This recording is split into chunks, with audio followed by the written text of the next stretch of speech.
দেখো, তাহলে আমরা আজকে ধারকের সমবায়ের ক্ষেত্রে একটা বিশেষ সূত্র সম্বন্ধে পড়ব, যে আমরা ধারকের সমবায়ে কিছু জটিল বর্তনী থাকে, যে জটিল বর্তনীগুলোকে আমরা সরাসরি শ্রেণী সমবায় বা সমান্তরাল সমবায়ের সূত্রের সাহায্যে সমাধান করতে পারি না। এই জটিল বর্তনীগুলিতে কোন ধারকে কতটা আধান প্রবাহিত হচ্ছে বা সমগ্র বর্তনীর তুল্য ধারকত্ব কত হবে, এইগুলো নির্ণয় করার জন্যে আমরা একটি সূত্রের সাহায্য নেব। সূত্রটি আবিষ্কার করেছিল বিজ্ঞানী কিরচফস, তাই তার নামানুসারে এটাকে বলা হয় কিরচফের সূত্র বা কিরচফস ল। তাহলে আমরা কিরচফস ল মূলত ব্যবহার করব ধারকের সমবায়ের ক্ষেত্রে, যে একটা কম্বিনেশন অফ ক্যাপাসিটার, সেই কম্বিনেশন অফ ক্যাপাসিটারের ইকুইভ্যালেন্ট ক্যাপাসিটেন্স বা কম্বিনেশন অফ ক্যাপাসিটারের charge passing through different capacitance কত হবে, বা potential difference across each capacitor কত হবে, এগুলোকে নির্ণয় করার জন্য in a complicated circuit we use Kirchhoff's law. কিরচফের দুটো সূত্র হয়, একটা কিরচফস ফার্স্ট ল, একটা কিরচফস সেকেন্ড ল। আমরা এই কিরচফের দুটো সূত্র নিয়ে একটু আলোচনা করব, যে কিভাবে আমরা কিরচফের সূত্রের সাহায্যে ধারকের সমবায়ে বিভিন্ন রকম প্রশ্নের সমাধান করতে পারি। দেখো, তাহলে আমরা শুরু করব কিরচফস ল দিয়ে।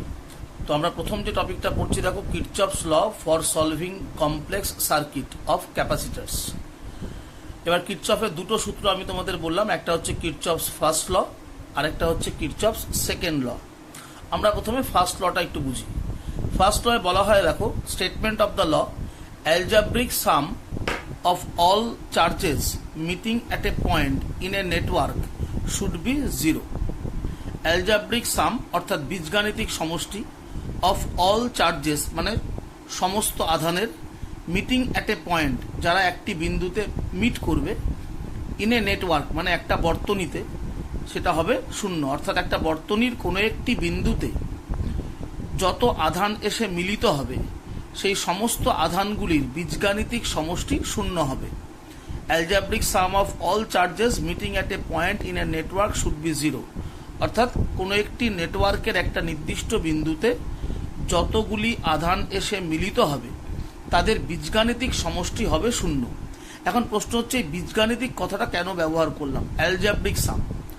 এক্ষেত্রে মনে রাখতে হবে আধান হচ্ছে একটি স্কেলার রাশি, সেক্ষেত্রে আধানের পজিটিভ এবং নেগেটিভ সাইন ব্যবহার করতে হবে।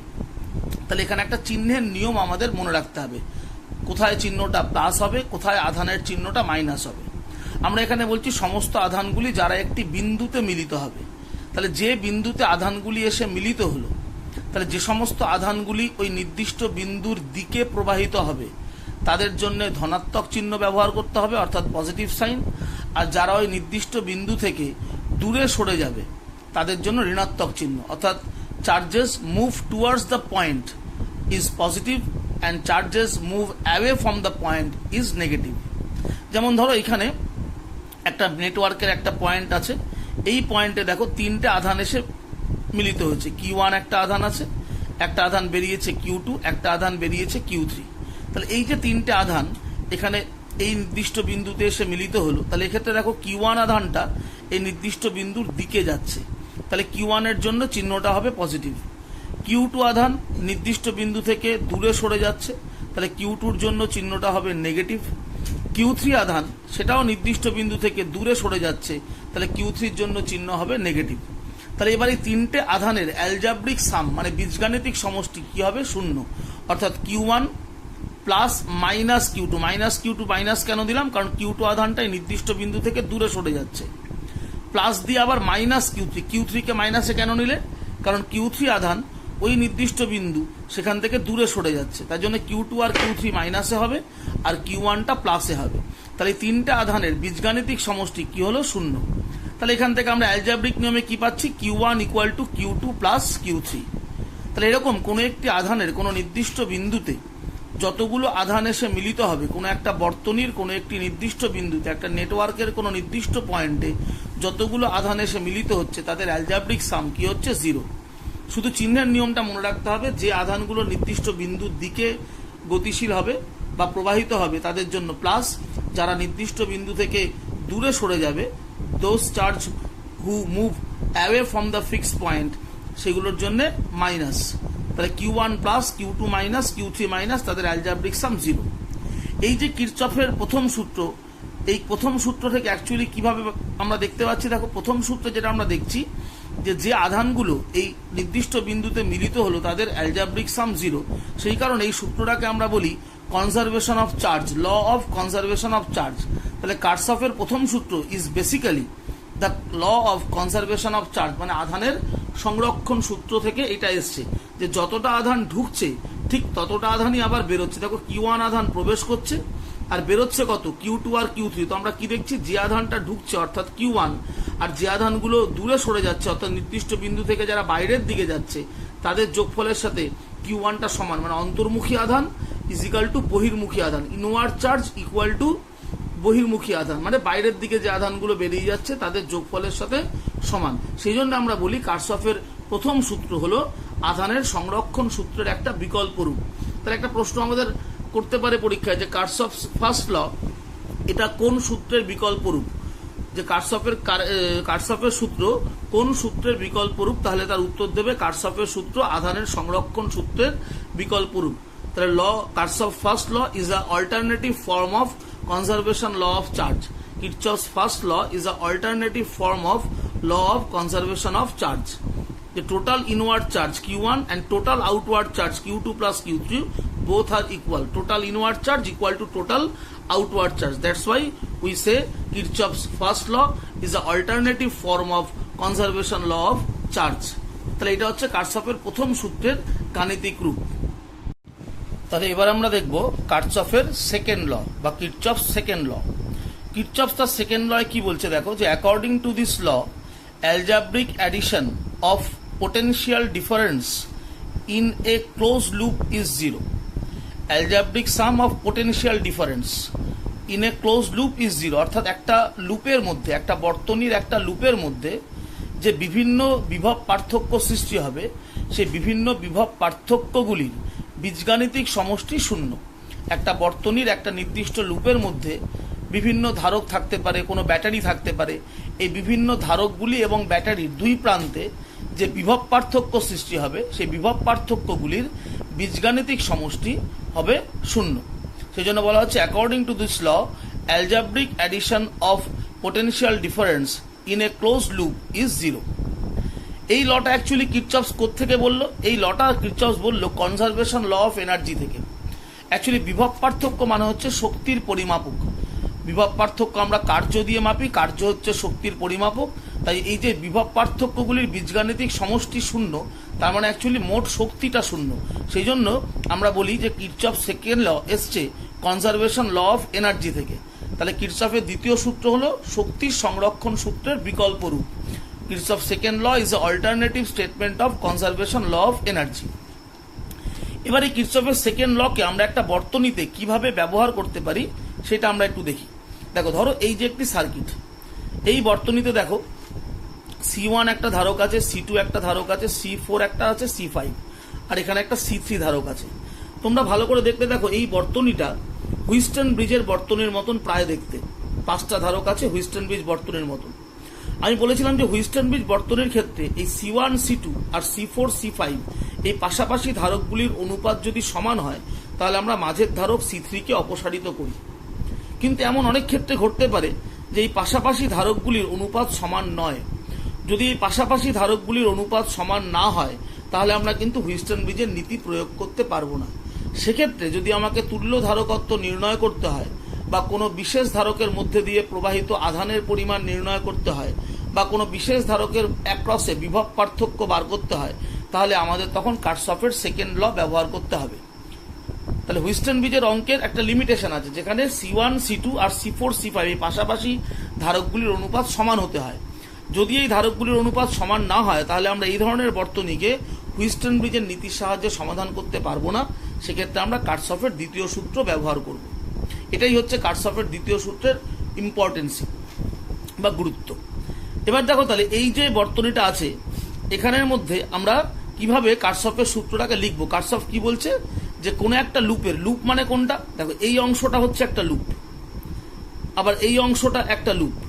আবার যদি বাইরে থেকে দেখো এই ব্যাটারি থেকে শুরু করে এইভাবে গিয়ে এইরকম ভাবে যদি ঘুরে আসি আমরা, এটা একটা লুপ। তাহলে এখানে আমরা কি কি লুপ পাচ্ছি? এই একটি লুপ হলো, আবার এটা একটা লুপ হলো, আবার সমগ্র ব্যাটারি থেকে শুরু করে একদম এইভাবে গিয়ে যদি আমরা এইভাবে যাই, যেভাবে আমি পেনটাকে নিয়ে যাচ্ছি, এইভাবে যদি আমরা মুভ করি, তাহলে এটাও একটা লুপ হিসেবে আমরা ধরতে পারি।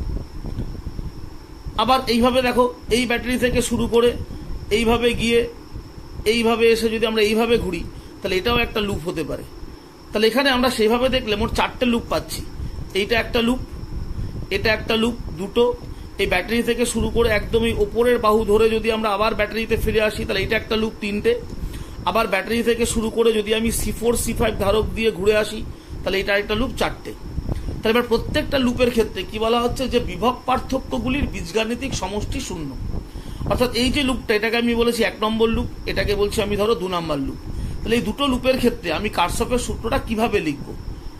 অর্থাৎ কি করতে হবে? তাহলে প্রত্যেকটা লুপে যেখানে যেখানে বিভব পার্থক্য আমরা পাবো, সেই প্রত্যেকটা বিভব পার্থক্য বীজগাণিতিক সমষ্টি ইকুয়াল টু লিখতে হবে 0। এবারে বীজগাণিতিক সমষ্টি মানে এখানে তোমার একটি চিহ্নের নিয়ম কাজ করবে।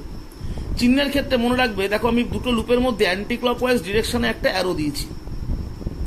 অর্থাৎ যখন আধান এই অ্যান্টি ক্লকওয়াইজ ডিরেকশনে ফ্লো করবে, তখন সেই আধানকে ধরতে হবে পজিটিভ। আর আধান যদি ক্লকওয়াইজ ডিরেকশনে ফ্লো করে, তাহলে সেটা হবে নেগেটিভ। এটা হচ্ছে সাইন কনভেনশন, যে অ্যান্টি ক্লকওয়াইজ চার্জ কোনো একটা লুপে সেটা হচ্ছে পজিটিভ, আর ক্লকওয়াইজ চার্জ যদি থাকে তাহলে সেটা হচ্ছে নেগেটিভ। তাহলে আমি আবার বলছি, কনভেনশন অফ সাইনটা, অ্যান্টি ক্লকওয়াইজ চার্জগুলোকে আমরা পজিটিভ ধরবো, আর ক্লকওয়াইজ চার্জগুলোকে আমরা নেগেটিভ ধরবো। এবার দেখো 1 নম্বর লুপের ক্ষেত্রে খুব ভালো করে দেখবে, এই যে C1 ধারক, তার দুই প্রান্তে বিভব পার্থক্য বার করবে। C2 ধারকের, C3 ধারকের দুই প্রান্তে বিভব পার্থক্য বার করব। C4 ধারকের দুই প্রান্তে বিভব পার্থক্য বার করব। এই 3টে ধারকের দুই প্রান্তের বিভব পার্থক্যের যোগফল হবে 0। সূত্রে তাই বলা ছিল যে প্রত্যেকটা লুপে বিভব পার্থক্যগুলির বীজগাণিতিক সমষ্টি 0। অর্থাৎ এখানে যে 3টে ধারক আছে 1 নম্বর লুপে, তাদের দুই প্রান্তের বিভব পার্থক্যের সমষ্টি 0। এবার একটা ধারকের দুই প্রান্তে বিভব পার্থক্য বার করে কিভাবে? ধারকের দুই প্রান্তে বিভব পার্থক্যের ফর্মুলা হচ্ছে V = Q/C। তাহলে আমরা এখানে ধরে নিয়েছি যে ব্যাটারি থেকে যে আধানটা আসছে সেটার পরিমাণ Q, সেই আধানটি এসে ভাগ হলো। C1 ধারকে Q1 আধান গেছে, C4 ধারকে ধরো Q4 আধান গেল। আবার এখানে Q1 আধান এসে দুভাগ হবে, C2 তে যাচ্ছে Q2 আধান, C3 তে আসছে Q3 আধান। আবার এই C5 এর মধ্যে আধান যাচ্ছে কতটা? Q5। এইভাবে আমরা আধানকে একটা ডিস্ট্রিবিউট করেছি, জাস্ট ব্যাপারটা বোঝার জন্য। এবার তাহলে দেখো C1 ধারকে বিভব পার্থক্য কত হবে? Q1/C1। কিন্তু এখানে দেখো Q1 আধানের যে অ্যারোটা আছে, অর্থাৎ যেদিকে Q1 আধান প্রবাহিত হচ্ছে, আর আমরা বলেছি অ্যান্টি ক্লকওয়াইজ আধানকে আমরা পজিটিভ ধরবো। তাহলে দেখো অ্যান্টি ক্লকওয়াইজ যে ডিরেকশনটা আমি দিয়েছি, তার সাথে Q1 আধানের প্রবাহের অভিমুখটা পরস্পর বিপরীত। সেই জন্য Q1 আধানকে তোমাকে নিতে হবে নেগেটিভ। তাহলে এক্ষেত্রে বিভব পার্থক্য যখন তুমি লিখবে, সেটা হবে -Q1/C1। তাহলে লুপ 1 এর ক্ষেত্রে C1 ধারকের দুই প্রান্তে বিভব পার্থক্য হচ্ছে -Q1/C1। এবার এই 1 নম্বর লুপের পরবর্তী ধারক কত আছে? ধরো C3। এখানে কতটা আধান যাচ্ছে? আমরা বলছি Q3 চার্জ। তাহলে Q3 চার্জের জন্য এর দুই প্রান্তে বিভব পার্থক্য হবে Q3/C3। কিন্তু দেখো Q3 আধান যেদিকে প্রবাহিত হচ্ছে, আর আমি যে অ্যারোটা দিয়েছি অ্যান্টি ক্লকওয়াইজ, যেটাকে আমরা পজিটিভ বলছি, তাহলে অ্যান্টি ক্লকওয়াইজ ডিরেকশন অনুযায়ী যদি তুমি পেনটা ঘোরাও, তাহলে তোমার এই অ্যান্টি ক্লকওয়াইজ ডিরেকশনের সাথে Q3 আধান পরস্পর বিপরীত দিকে আছে। দেখো অ্যান্টি ক্লকওয়াইজ ডিরেকশনে পেনটা ঘোরালে পেনটা যেদিক দিয়ে যাচ্ছে, Q3 আধান তার উল্টো দিকে আছে। তাহলে এখানে Q3 কেও তোমাকে মাইনাসে নিতে হবে। তাহলে C3 ধারকের দুই প্রান্তে বিভব পার্থক্য হবে -Q3/C3। আবার দেখো C4 এর মধ্যে আধান যাচ্ছে কতটা? Q4। তাহলে তার বিভব পার্থক্য হবে Q4/C4। এবার এক্ষেত্রে সাইনটা কি হবে? দেখো Q4 আধানের অভিমুখ যেদিকে আছে, আর এই অ্যান্টি ক্লকওয়াইজ ডিরেকশন যেটাকে পজিটিভ ধরবো আমরা, দেখো এই অ্যান্টি ক্লকওয়াইজ ডিরেকশন অনুযায়ী পেন ঘোরালে পেনটা যেদিকে গতিশীল, তোমার Q4 আধান সেই দিকেই গতিশীল। দেখো এই যে পেন ঘোরাচ্ছি আমি, যেদিকে পেনটা যাচ্ছে Q4 আধানের অ্যারোটা সেই দিকেই আছে। তার ফলে Q4 আধানটাকে নিতে হবে প্লাসে। তাহলে এর বিভব পার্থক্য হবে Q4/C4। তাহলে C1 এর বিভব পার্থক্য হচ্ছে -Q1/C1, C3 এর বিভব পার্থক্য হলো -Q3/C3, আর C4 এর বিভব পার্থক্য হলো +Q4/C4। এবারে 3টে বিভব পার্থক্যের বীজগাণিতিক সমষ্টি, এই যে যোগ করলাম আমরা বীজগাণিতিক সমষ্টি, সেই বীজগাণিতিক সমষ্টি = কি হবে? 0। এটাই হচ্ছে কারশফের দ্বিতীয় সূত্রের মূল কথা। আবার দেখো ঠিক একই কাজ আমরা 2 নম্বর লুপের জন্য করব। 2 নম্বর লুপের ক্ষেত্রে দেখো কি হবে? C2 ধারকে আধান কত যাচ্ছে? Q2। তাহলে তার বিভব পার্থক্য হবে Q2/C2। কিন্তু সেক্ষেত্রে দেখো এই যে অ্যান্টি ক্লকওয়াইজ ডিরেকশন যেটা পজিটিভ, তাহলে অ্যান্টি ক্লকওয়াইজ ডিরেকশনে থাকে কিউ2 প্রবাহ দেখো বিপরীতমুখী। এই অ্যান্টি ক্লকওয়াইজ ডিরেকশনটা যেভাবে আছে কিউ2 প্রবাহ বিপরীতমুখী, তাহলে কিউ2কে আবার মাইনাসে নেবে। তাহলে 2 নম্বর লুপের ক্ষেত্রে দেখো আমরা লিখবো ফর লুপ 2 মাইনাস কিউ2/C2, এটা হলো C2 বিভব পার্থক্য।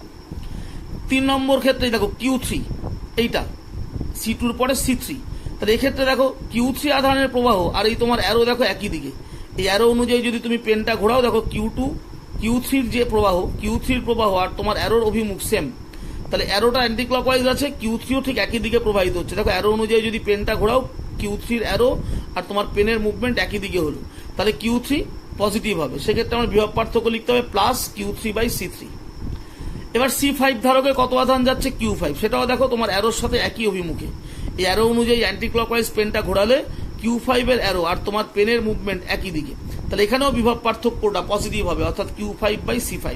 তাহলে এক্ষেত্রে তিনটে বিভব পার্থক্যের অ্যালজাব্রিক সাম করলে হবে minus Q2/C2 plus Q3/C3 plus Q5/C5, এবং তাদের বীজগাণিতিক সমষ্টি ইকুয়াল টু কি হবে 0। তাহলে এইভাবে একটা বর্তনীতে যতগুলো লুপ পাবো আমরা, প্রত্যেকটা লুপের মধ্যে যে বিভিন্ন বিভব পার্থক্যগুলো হবে বিভিন্ন ধারকের ক্ষেত্রে, তাদের অ্যালজাব্রিক সাম ইকুয়াল টু হবে 0। সেক্ষেত্রে শুধু চিহ্নের নিয়মটা ঠিক করে মনে রাখা যে অ্যান্টি ক্লকওয়াইজ আধানের প্রবাহগুলোকে আমরা পজিটিভ ধরবো আর ক্লকওয়াইজ আধানের প্রবাহগুলোকে আমরা নেগেটিভ ধরবো। এই সাইন কনভেনশনকে মাথায় রেখে প্রত্যেকটা লুপে তুমি যদি এরকম algebraic sum of potential difference equal to 0 লেখো, তাহলে এবার এখান থেকে আমরা সলভ করে আধান বা তুল্য ধারকত্ব এগুলো নির্ণয় করতে পারি। তাহলে এটা হচ্ছে কার্শফের দ্বিতীয় সূত্রের মূল কথা এবং তার গাণিতিক ব্যাখ্যা। তো এই হচ্ছে কার্শফের সূত্র এবং তার ব্যাখ্যা যে কিভাবে আমরা কার্শফের সূত্রকে একটা বর্তনীতে ব্যবহার করতে পারি তুল্য ধারকত্ব নির্ণয়। আমরা এবার দেখব একটি অঙ্ক যে কার্শফের সূত্রকে প্র্যাকটিক্যালি আমরা কিভাবে ব্যবহার করে একটা তুল্য ধারকত্ব নির্ণয় করতে পারি।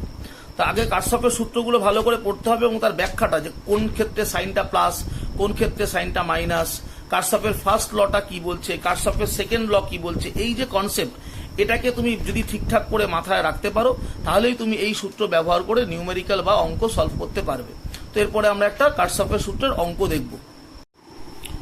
দেখো আমরা এবার কার্শফের সূত্রের সাহায্যে একটা অঙ্ক সমাধান করব। বলা হচ্ছে কি find equivalent capacitance between A and B. ধরো এই একটা বর্তনী তোমায় পরীক্ষায় দিয়ে দিল, এখানে একটি ধারক আছে, তার ধারকত্ব সি, এখানে একটা আছে 2C, আবার এইখানকার ধারকত্ব 2C, এখানে ধারকত্ব সি, আর এখানে আড়াআড়ি একটা ধারক আছে সেটা 2C, আর তার দুই প্রান্তে এখানে একটা ব্যাটারি আছে, ধরো ব্যাটারির তড়িৎচালক বল E।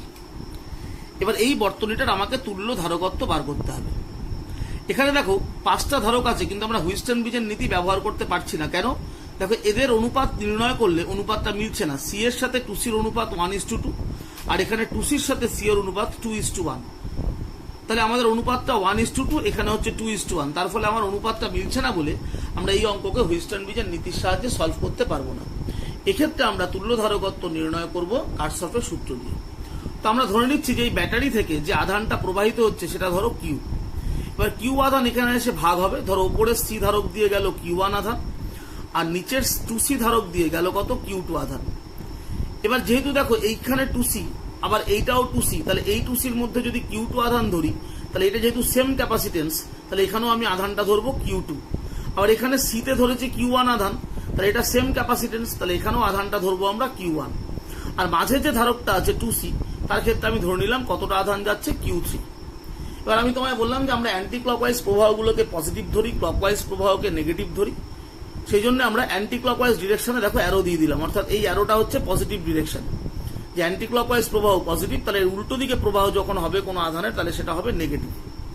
এবার প্রথমে আমরা কার্চফস ফার্স্ট ল ইউজ করব। দেখো এই পয়েন্টটাকে লক্ষ্য করো। আচ্ছা প্রথমে এই পয়েন্টটাকে দেখো, এই পয়েন্টে দেখো এখান থেকে কিউ আধান আসছে, আর এসে এখান থেকে Q1 আধান বাইরে বেরিয়ে গেছে, আবার এখান থেকে Q2 আধান বাইরে বেরিয়ে গেছে। তাই আমরা কি বলেছিলাম যে কোনো একটি বিন্দুতে যে আধানগুলো মিলিত হবে তাদের বীজগাণিতিক সমষ্টি 0, এবং যে আধানটা টুয়ার্ডস দ্য পয়েন্ট হবে সেটা পজিটিভ, আর যারা অ্যাওয়ে ফ্রম দ্য পয়েন্ট হবে তারা নেগেটিভ। তার মানে কিউ আধান হবে প্লাসে, Q1 হবে মাইনাসে, Q2 হবে মাইনাসে। অর্থাৎ সেক্ষেত্রে তাহলে আমরা কার্চফস ফার্স্ট ল এর যে ইকুয়েশনটা লিখতে পারবো সেটা হচ্ছে Q minus Q1 minus Q2 equal to 0। Q minus Q1 minus Q2 equal to 0। যদি আমরা সাইড চেঞ্জ করি তাহলে লাইনটা আসবে Q is equal to Q1 plus Q2। এটা কার্শফের ফার্স্ট লর একটা ইকুয়েশন আমরা তৈরি করলাম। আবার দেখো ঠিক সি বিন্দুকে লক্ষ্য করো এইখানকার, এখানে দেখো এদিক থেকে আসছে Q1 আধান সি এর দিকে, তাহলে Q1টা পজিটিভ। সি থেকে বেরিয়ে যাচ্ছে Q2 আধান, তাহলে Q2 নেগেটিভ। আবার সি থেকে বেরিয়ে আসছে Q3 আধান, তাহলে Q3ও নেগেটিভ। সেক্ষেত্রে সি বিন্দুতে যদি আমরা তিনটে আধানের অ্যালজেব্রিক সাম করি, তাহলে কি পাচ্ছি? Q1 minus Q2 minus Q3 equal to 0। Side change করলে হবে Q1 equal to Q2 plus Q3। তাহলে দুটো ইকুয়েশন আমরা পেলাম কোত্থেকে? কার্চফস কারেন্ট ল থেকে। এইবার আমরা এখানে চলে আসবো কার্চফস এবার second law. Kirchhoff's second law আমরা প্রথমে 1 নম্বর লুপের ক্ষেত্রে ব্যবহার করব। 1 নম্বর লুপের ক্ষেত্রে আমরা দেখো কি বলেছি, যে প্রত্যেকটা ধারকের দুই প্রান্তে বিভব পার্থক্যের বীজগাণিতিক সমষ্টি শূন্য। তাহলে এখানে প্রথম ধারক যেটা আছে এখানে সি, তার মধ্যে আধান Q1, তাহলে এর বিভব পার্থক্য হবে Q1/C। কিন্তু দেখো আমি যে অ্যারোটাকে পজিটিভ বলেছি অ্যান্টি ক্লকওয়াইজ, তার সাথে Q1টা অপোজিট ডিরেকশনে আছে, তাহলে Q1টা মাইনাসে হবে। সেক্ষেত্রে বিভব পার্থক্য হবে মাইনাস Q1/C1, মাইনাস Q1/C1 হলো। এবার দেখো আমার এখানে এই ধারকটা 2C ধারকত্ব, আধান যাচ্ছে কত? Q2, তার বিভব পার্থক্য Q2/2C, এবং এটা পজিটিভ। কেন? এই যে প্রবাহের অ্যারোটা আর আমি যে অ্যান্টি ক্লকওয়াইজ কে পজিটিভ বলেছি, দেখো দুটো একই দিকে আছে। অ্যান্টি ক্লকওয়াইজ অনুযায়ী পেন ঘোরাও, তোমার পেনের মুভমেন্ট আর Q2 আধানের মুভমেন্ট একই ডিরেকশন, তাহলে Q2 পজিটিভ। সেক্ষেত্রে বিভব পার্থক্য হবে প্লাস Q2/2C, প্লাস Q2/2C। এবার রইল C3 ধারক, এই 2C ধারক, সরি C3 নয় 2C, যার মধ্যে দিয়ে আধান আছে কতটা? Q3। তাহলে 2Cর মধ্যে যদি Q3 আধান যায়, তাহলে বিভব পার্থক্য হবে Q3/2C। কিন্তু এখানে দেখো এই 1 নম্বর লুপে প্রবাহ অ্যান্টি ক্লকওয়াইজ যেদিকে হচ্ছে, এই অ্যান্টি ক্লকওয়াইজ পেন ঘোরালে পেনটা যেদিকে ঘুরছে Q3 তার অপোজিটে আছে, তাহলে Q3 তোমার মাইনাসে হবে। তাই জন্য দেখো আমি লিখেছি মাইনাস Q3/2C। তাহলে এই যে তিনটে বিভব পার্থক্য পেলাম, মাইনাস Q1/C1 প্লাস Q2/2C আর মাইনাস Q3/2C, এই বিভব পার্থক্যগুলির বীজগাণিতিক সমষ্টি শূন্য। এটা আমার 3 নম্বর ইকুয়েশন। এবার এটাকে একটু মডিফাই করি, এর বোথ সাইডকে আমরা 2C দিয়ে যদি মাল্টিপ্লাই করে দিই, এর বোথ সাইডকে, তাহলে দেখো 2C দিয়ে মাল্টিপ্লাই করলে চলে আসবে আমার 2Q1, এটা হবে প্লাস Q2, এটা মাইনাস Q3 ইকুয়াল টু 0। তাহলে আমি এবার দেখো তিনটে ইকুয়েশন পেলাম। একটা পেলাম Q equal to Q1 plus Q2, একটা পেলাম Q1 equal to Q2 plus Q3, আর একটা পেলাম 2Q1 plus Q2 minus Q3। তো আমার আননোন আধান কটা আছে? তিনটে। আমি তিনটে ইকুয়েশন পেয়ে গেছি, অর্থাৎ আমি এবারে ইকুয়েশনকে সলভ করতে পারবো। তাহলে এবার আমরা তিনটে ইকুয়েশনকে সলভ করে Q1, Q2, Q3 বার করবো। দেখো তিনটে ইকুয়েশন 1, 2, 3 কে তোমরা সলভ করে নেবে। সলভ করলে দেখো আসবে Q1 এর ভ্যালু 2/5Q, Q2 এর ভ্যালু আসবে 3/5Q, আর Q3 এর ভ্যালু আসবে মাইনাস Q/5। তাহলে তিনটি আধান আমরা নির্ণয় করে নিলাম। এবার আমাদের কাজ হচ্ছে তুল্য ধারকত্ব বার করা। আমরা তুল্য ধারকের ক্ষেত্রে জানি একটা বর্তনীর যে দুই প্রান্তে আমরা তুল্য ধারক বার করতে চাইবো, সেই দুই প্রান্ত থেকে সমগ্র সমবায়ের ধারকগুলোকে খুলে ফেলতে হবে। খুলে তার পরিবর্তে সেখানে আমাকে একটা তুল্য ধারক ব্যবহার করতে হবে। তাহলে আমরা এই এ আর বি, যেখানে তুল্য ধারক নির্ণয় করব, এই এ আর বি বিন্দু থেকে এই যে সমবায়টা আছে, এই সমবায়টাকে আমরা এখান থেকে অপসারিত করব। অপসারিত করে এ আর বি বিন্দুর মধ্যে আমি একটি মাত্র ধারক ব্যবহার করব, এবং সেই ধারকটাই হবে তুল্য ধারক। তাহলে সেক্ষেত্রে আমার বর্তনীটা হবে কিরকম? দেখো এ আর বি বিন্দুতে সবকটা ধারক খুলে ফেলে আমি সেখানে একটি মাত্র ধারক লাগালাম, সেটাই হচ্ছে তুল্য ধারক সি সাফিক্স ইকিউ। ইকিউ মানে ইকুইভ্যালেন্ট। আর এ আর বি বিন্দুতে একটা ব্যাটারি লাগানো ছিল, যার তড়িৎচালক বলি, ব্যাটারিটা রইল। আর ব্যাটারি থেকে কত আধান বেরিয়েছিল? কিউ। এই ব্যাটারি থেকে দেখো আমরা কত আধান বের করেছিলাম? কিউ। তাহলে এখানেও ব্যাটারি থেকে কতটা আধান বেরোবে? কিউ, এবং সেটা এই একটি ধারকের মধ্যে দিয়ে প্রবাহিত হবে। তাহলে এই বর্তনীটা হচ্ছে এর তুল্য বর্তনী, এটার তুল্য বর্তনী হচ্ছে এইটা। এবার এখান থেকে সি ইকুইভ্যালেন্টের মানটা বার করতে হবে। তো সি ইকুইভ্যালেন্টের মানটা বার করার জন্য আমরা আরেকটি কাজ করব। দেখো কি করব, এই যে বর্তনীটা আছে, এই বর্তনীটার দুই প্রান্ত অর্থাৎ এ এবং বি তে ব্যাটারি আছে, তার তড়িৎচালক বল ই। মনে রাখবে একটা ব্যাটারির তড়িৎচালক বলই হচ্ছে ব্যাটারির বিভব পার্থক্য। তাহলে এ আর বি বিন্দুতে ব্যাটারির তড়িৎচালক বল ই, অর্থাৎ এ আর বি বিন্দুতে বিভব পার্থক্য হচ্ছে ভি। তো এবারে বিভব পার্থক্যের একটা ইকুয়েশন আমাদের বার করতে হবে, কারণ আমরা জানি যে তুল্য ধারকের ক্ষেত্রে যখন আমরা একটা সমগ্র সমবায়ের বদলে একটি তুল্য ধারক ব্যবহার করব, সেই তুল্য ধারকের মধ্যে মোট আধানটা অপরিবর্তিত থাকতে হবে, এবং তুল্য ধারকের দুই প্রান্তে বিভব পার্থক্য সমগ্র বর্তনীর বিভব পার্থক্যের সাথে সমান হতে হবে।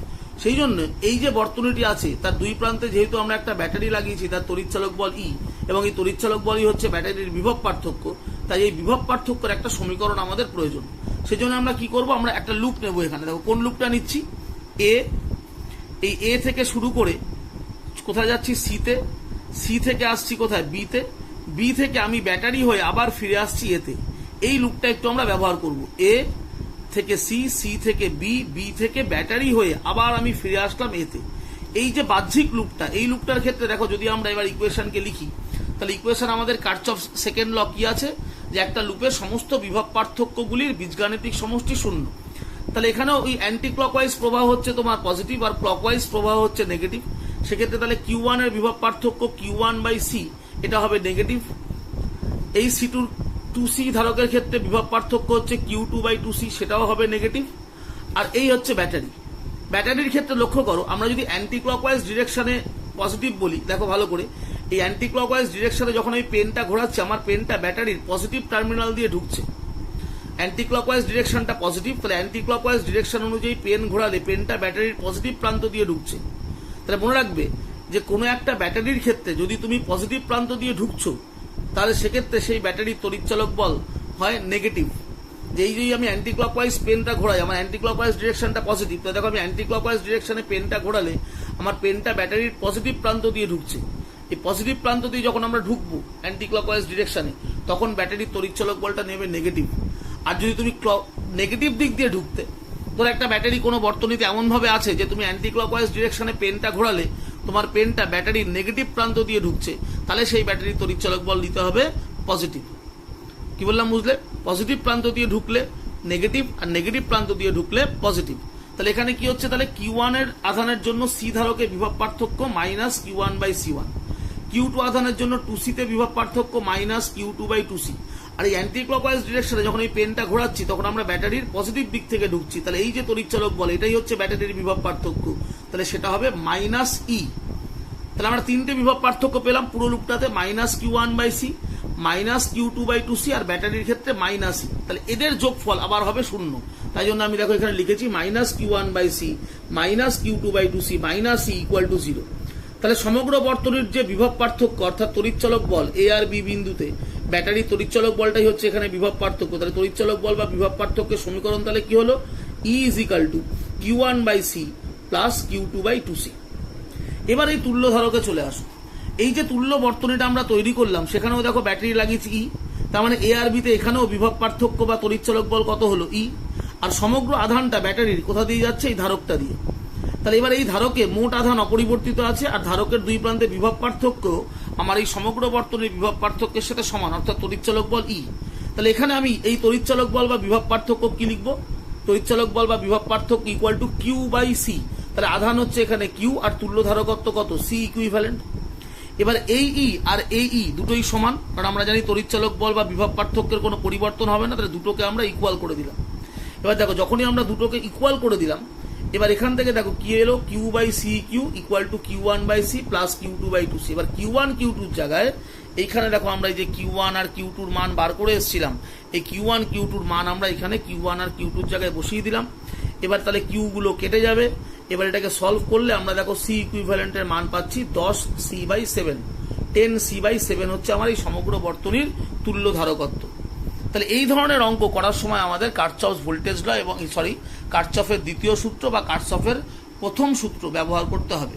কার্চফের প্রথম আর দ্বিতীয় সূত্র, এই ধরনের অঙ্কগুলি আমরা সরাসরি হুইস্টন ব্রিজের নীতিতে করতে পারবো না, কারণ যেহেতু এখানে দেখো অনুপাতটা মিলছে না, এটা 1:2 এটা 2:1। আশা করি এটা বুঝতে পারলে। কোনো ডাউট হলে আমাকে পরের ক্লাসে অবশ্যই জিজ্ঞাসা করে নেবে। তাহলে কার্চফের সূত্রের ব্যাখ্যা এবং কার্চফের সূত্রের প্রয়োগের সাহায্যে একটি অঙ্কের সমাধান দেখার পর আমরা আরেকটা জিনিস একটু দেখব, সেটা হচ্ছে যে একটা ধারকের দুটি সমান্তরাল পাতের মধ্যে একটা ডাইলেকট্রিক স্ল্যাব যদি আমরা রাখি, তাহলে সেই ডাইলেকট্রিক স্ল্যাবের উপরে ফোর্স কতটা হয় এবং সেই ডাইলেকট্রিক স্ল্যাবের দুটো ঘটনা দেখতে হবে, মানে দুটো কেস এখানে হয় অ্যাকচুয়ালি, যে একটা প্যারালাল প্লেট ক্যাপাসিটার, সেই দুটি প্যারালাল প্লেটের মধ্যে একটা পরাবৈদ্যুতিক স্ল্যাব আমরা রাখছি, তাহলে সেই স্ল্যাবের উপরে ফোর্স কতটা বল ক্রিয়া করছে সেটা আমরা ক্যালকুলেট করব। এর দুটো কেস মানে যে ধারকটা আমরা ব্যবহার করব সেটা আইসোলেটেড একটা ক্যাপাসিটার হতে পারে, আবার আরেক ক্ষেত্রে হতে পারে যে ধারকটা আমরা ব্যবহার করব সেই ধারকের অ্যাক্রসে একটা কনস্ট্যান্ট পোটেনশিয়াল ডিফারেন্স আমরা মেনটেন করছি। দুক্ষেত্রেই আমাদের এই ডাইলেকট্রিক স্ল্যাবের উপর ফোর্স ক্যালকুলেট করতে হবে। প্রথমে আমরা তাহলে দেখি একটা আইসোলেটেড ক্যাপাসিটরের ক্ষেত্রে ওই ডাইলেকট্রিক স্ল্যাবের উপরে ফোর্স কত হবে। কাজটা কি করছি দেখো, force on dielectric slab placed between the plates of A parallel plate capacitor. Case 1 isolated capacitor. Isolated capacitor মানে এর অ্যাক্রসে কোনো ব্যাটারি লাগানো নেই। তো তোমাদের আমি আগেও বলেছিলাম যে কোনো একটা ক্যাপাসিটরের দুই প্রান্তে যদি ব্যাটারি লাগানো না থাকে, অর্থাৎ ব্যাটারি যদি খোলা থাকে, তাহলে সেক্ষেত্রে সেই ধারকের আধান হয় কনস্ট্যান্ট। আইসোলেটেড ক্যাপাসিটর মানে চার্জ হচ্ছে কনস্ট্যান্ট। যাই হোক, ধরো এটা হচ্ছে একটা ক্যাপাসিটর। এই ক্যাপাসিটরের একটা প্লেটের দৈর্ঘ্য হচ্ছে এল, এই প্লেটটারও দৈর্ঘ্য এল, দুটো প্লেটের মধ্যে ব্যবধান ডি। এবার এর ভেতরে একটা ডাইলেকট্রিক স্ল্যাব আছে, দেখো, যেটা আংশিক রয়েছে। এই ডাইলেকট্রিক স্ল্যাবের এক্স দৈর্ঘ্য ক্যাপাসিটরের প্লেটের ভেতরে আছে আর বাকিটা বাইরে আছে। অর্থাৎ তার মানে এই ধারকটার মধ্যে দুটো মিডিয়াম আছে, একটা হচ্ছে এখানে বায়ু মাধ্যম আর এই জায়গায় একটা এক্স দূরত্ব অবধি ডাইলেকট্রিক স্ল্যাব আছে। তাহলে প্রথমে হচ্ছে আগে এর ক্যাপাসিটেন্সটা আমরা বার করব। তাহলে আমার এই বায়ু মাধ্যম যে জায়গাটার মধ্যে আছে তার দৈর্ঘ্য কতটা হচ্ছে এল মাইনাস এক্স, আর ডাইলেকট্রিক স্ল্যাব যেটুকু জায়গায় আছে তার দৈর্ঘ্য হচ্ছে এক্স।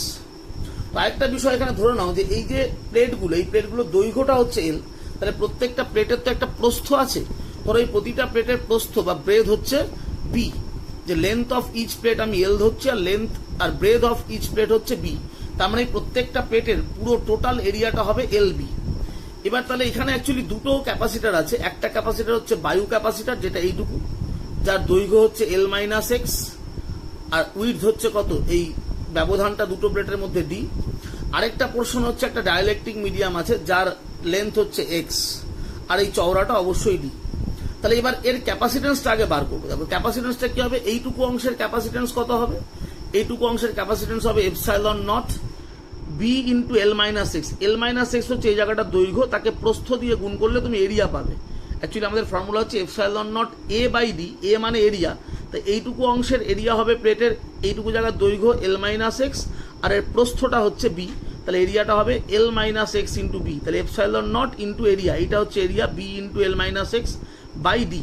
এটা হচ্ছে এই বায়ুপূর্ণ জায়গাটার ধারকত্ব।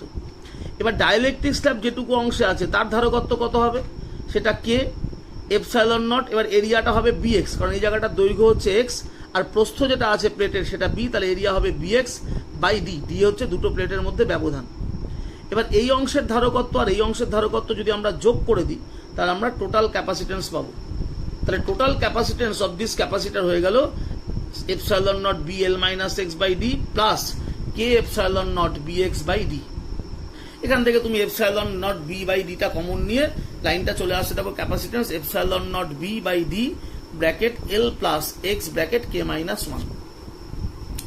এবার এখানে দেখো একটা জিনিস, এই যে ক্যাপাসিটেন্সটা তুমি পেলে এটা দেখো এক্স এর সাথে ভেরিয়েবল। এক্স মানে length of the dielectric slab, যে কতটুকু দৈর্ঘ্য ডাইলেকট্রিক স্ল্যাবের তুমি এই প্লেটের মধ্যে প্রবেশ করিয়েছো, সেই এক্স এর সাথে তোমার ধারকত্বটা ভেরিয়েবল। সেই কারণে আমরা এখানে ডিসি ডিএক্স বার করবো, অর্থাৎ rate of change of capacitance with respect to X. তাহলে DC DX rate of change of capacitance with respect to X differentiate করলে এটা দেখো চলে আসবে epsilon naught B by D bracket K minus 1, epsilon naught B by D bracket K minus 1। এইবার আমাকে বার করতে হবে ফোর্স। তো আমরা জানি যে ইলেকট্রিক ফিল্ড হচ্ছে একটা কনজারভেটিভ ফিল্ড, এবং যে কোনো কনজারভেটিভ ফিল্ডের ক্ষেত্রে ফোর্সের ফর্মুলা এটা তোমরা পড়েছিলে ক্লাস 11-এ, force equal to minus of DU DX. ইউটা কি, পোটেনশিয়াল এনার্জি। পোটেনশিয়াল এনার্জিকে এক্স মানে ডিস্টেন্সের রেসপেক্টে ডিফারেন্সিয়েট করলে ফোর্স হয়। কনজারভেটিভ ফিল্ডের ক্ষেত্রে এটা আমাদের formula, F equal to minus of DU dx.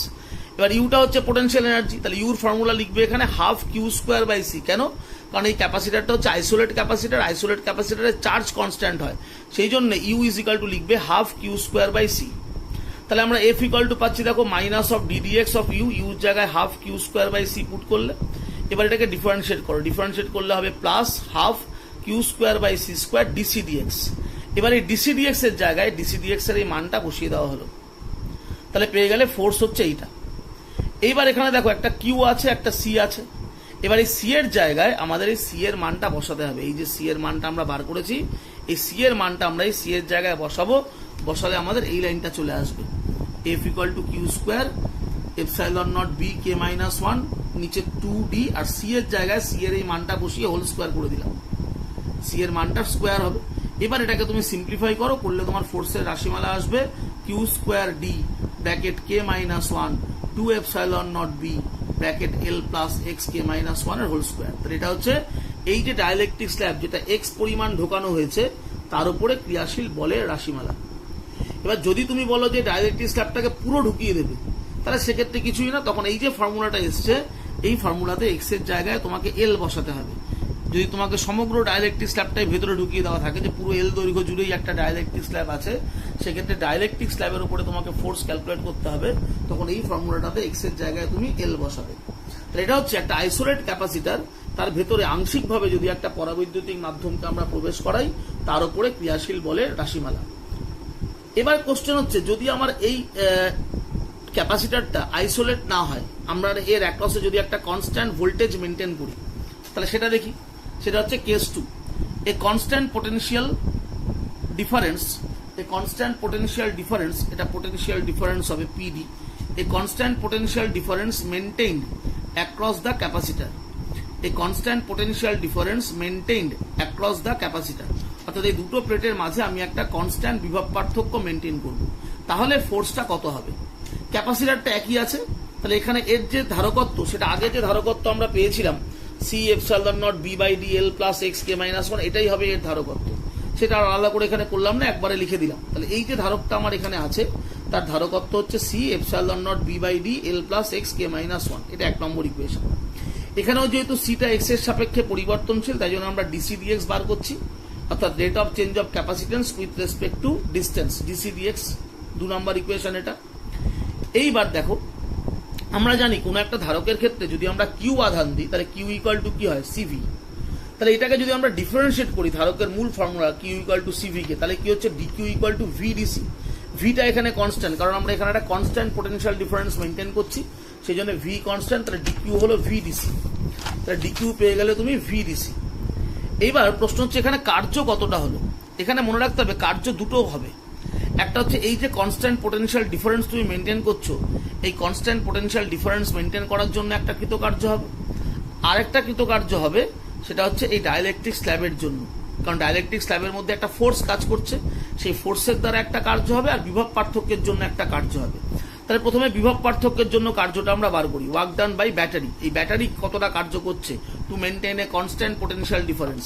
তাহলে কার্যের ফর্মুলা দেখো আমরা জানি বিভব পার্থক্যের ক্ষেত্রে DW equal to V DQ, বিভব পার্থক্য ইন্টু কৃতকার্য মানে হচ্ছে ভি ইন্টু ডিকিউ। আমরা পড়েছি বিভব পার্থক্য মানে কার্য বাই আধান, তাহলে কার্য হচ্ছে বিভব পার্থক্য ইন্টু আধান।